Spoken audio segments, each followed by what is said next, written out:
That's one of my favorite stories last Sunday. Hallelujah. Making the Lord. She got a lot more. I don't know what she's going to bring us to us today, but come on up, First Lady Holmes. We thank God for you. Let's give her a hand. Also, we want to give her a hand for her, what is it called? Financial planning. Financial planning. B-I-J financial planning. And those that missed it, it was a blessing. And it just went on. There were so many questions that people had, but I'm going to let her do it. So let everybody say, praise the Lord, Mother Holmes. Praise the Lord, Mother Holmes. It's always good to be in the house of the Lord one more time. I want to thank God for waking me up this morning. First, I give honor to God, who's head of my life. Give honor to our pastor, Elder Holmes, and all of our members and guests, visitors here today. I thank God for being here. Just being counted worthy to be in his house one more time. I want to thank the Lord for all the things that went on yesterday, Diamond's birthday, and celebration, and our financial planning seminar. Who has cash today? Amen. I think it's all right. We learned some wonderful things yesterday, and we're trusting God to allow us to put those things that we learned into motion in our lives. I want to thank God for our Summer Gardens Theater. I'm so looking forward to going around this corner here, around into the backyard here, to our place. I was telling a gentleman yesterday, when Shanae was talking about, I was telling him about how excited I am about our theater out back, where we put on productions that teach people about the goodness of Jesus. And Darius, get ready.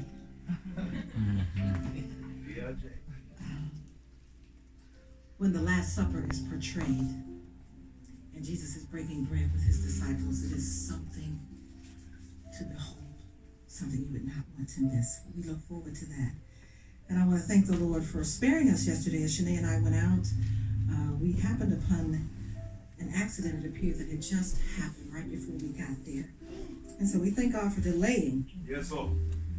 For delaying our travels. A gentleman needed to get some money for an item that he had purchased, so he had to go to the most machine. And that delayed us just a little bit. When we came upon Eastern Avenue, we saw that there was a terrible, terrible accident. 2 cars were involved. And one of the cars was just tore up so bad all 4 of the airbags deployed. So that you know just how bad that accident was. I want to talk to you just a little bit about something. Things that we go through in life and struggles that we may have, and the Bible lets us know that our trials come to make us strong. So we can expect to go through hardships and different things, but we're not to fear or to fret over that, because the Lord is doing a work in us.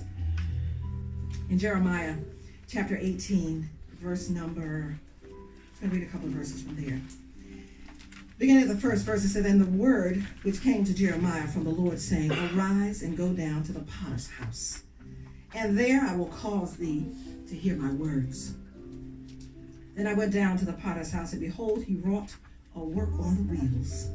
And the vessel that he made of clay was marred in the hand of the potter.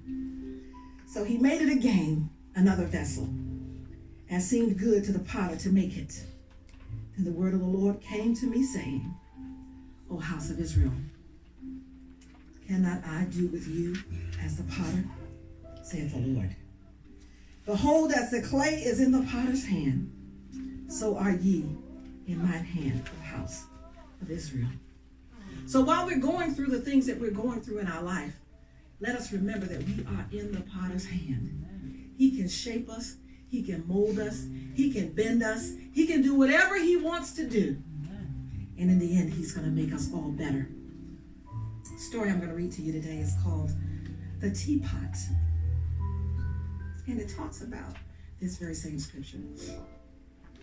Close your eyes and travel with me if you like, or I'll read this to you. It's The Teapot. And it says, there was a couple who used to go to England to shop in beautiful stores. this couple both adored antiques and pottery, especially teacups. Now, this was their 25th wedding anniversary. And one day, in this beautiful shop, they saw the most exquisite teacup that they'd ever seen. And so they asked the store clerk, "May we see that? We've never seen one quite so beautiful." And as the lady handed it to them, suddenly the teacup spoke. "You don't understand," it said. "I haven't always been a teacup. There was a time when I was red and I was clay. My master took me and rolled me and patted me over and over. And I yelled out, 'Let me alone!' But he only smiled and said, 'Not yet.' Then I was placed on a spinning wheel," the teacup said. "And suddenly I was spun around and around. 'Stop it! I'm getting dizzy!' I screamed. But the master only nodded and said, 'Not yet.' Then he put me in the oven. I never felt so much heat. I wondered why he wanted to burn me. And I yelled and knocked at the door. I could see him through the opening, and I could read his lips as he shook his head. Not yet. And finally the door opened. He put me on the shelf, and I began to cool. There. Oh, that's better, I said. And he brushed and painted me all over. The fumes were horrible. I thought I would gag. Stop it! Stop it, I cried. He only nodded. Not yet.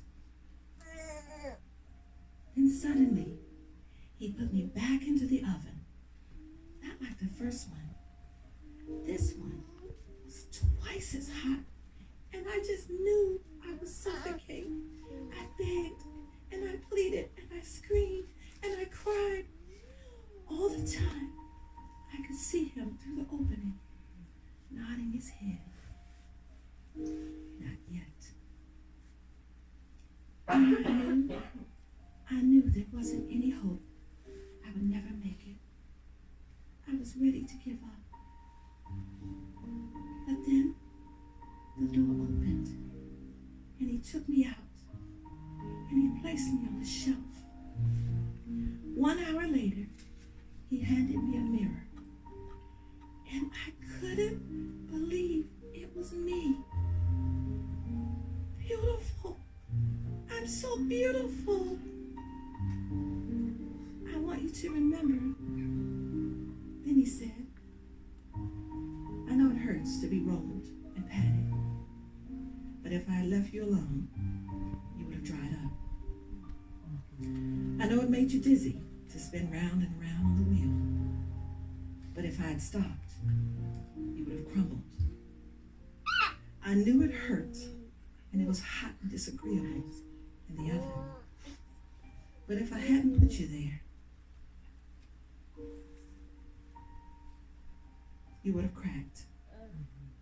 I know the fumes were bad when I brushed and painted you all over, but if I hadn't done that, you would never have hardened, and you would not have had any color in your life. And if I hadn't put you back in that second oven, you wouldn't survive for very long because the hardness wouldn't have held. Now, you are a finished product. You are what I had in mind when I first began with you, the teacup.